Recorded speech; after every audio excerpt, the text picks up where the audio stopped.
కొరింథీయులకు రాసినటువంటి పత్రిక 6వ అధ్యాయము 17వ వచనాన్ని చదువుకున్నట్లయితే,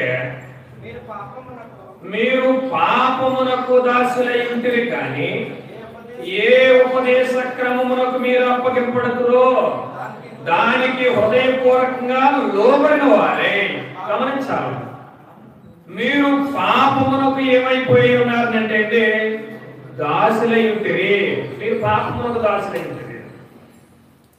మీరు పాపమునకు దాసులై ఉంటిరి కనుక ఏ ఉపదేశ క్రమమునకు మీరు అప్పగించబడుతుందో దానికి హృదయపూర్వకంగా లోబడండి.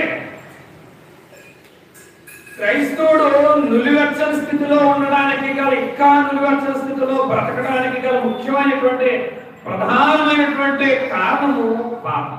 ప్రధానమైనటువంటి కారణం ఏంటంటే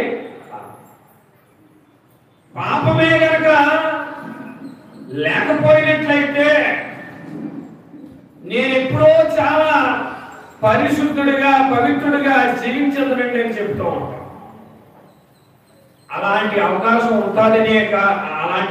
ఉంటుందనే గ్రంథంలో, ప్రకటన గ్రంథంలో 22వ అధ్యాయంలో ఏమి రాయించిందంటే, పరిశుద్ధుడిని ఇంకను పరిశుద్ధుడిగా ఉండనిమ్ము, నీతిమంతుడిని ఇంకను నీతిమంతుడిగా ఉండనిమ్ము, పాపిని ఇంకను పాపములోనే ఉంటుంది.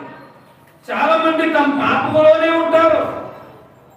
మీరు మీ పాపములోనే ఉంటారని ప్రభువే ఖచ్చితంగా చెప్పాడు. దాని నుంచి బయటకు రావాలి. దాని నుంచి ఏం చేయాలి? బయటకు రావాలి.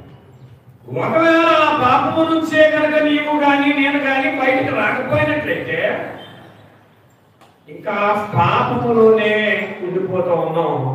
చూద్దాం ఒకసారి మనందరం చదువుకోదగినటువంటి గ్రంథం యోహాను రాసినటువంటి సువార్తలో నుండి.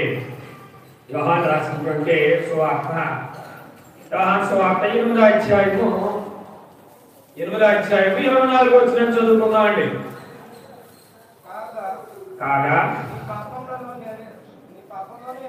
మీ పాపములోనే ఉండి మీరు చనిపోదురని మీతో చెప్పి తిని. చాలు చాలు. మీరు మీ పాపములోనే ఉండి మీరు ఏమైపోతున్నారో చనిపోతున్నారు. ఇది ఒకసారి ప్రశ్నించుకోమని, నిజంగానే మంచి స్థితేనా? మీ పాపములో ఉండి మీరు చనిపోవటం అనేటువంటిది మంచి స్థితేనా? మంచి స్థితి కాదు. నీవు క్రైస్తవుడు అయిన తర్వాత దేన్ని విడిచిపెట్టాలి? పాపమును విడిచిపెట్టాలి.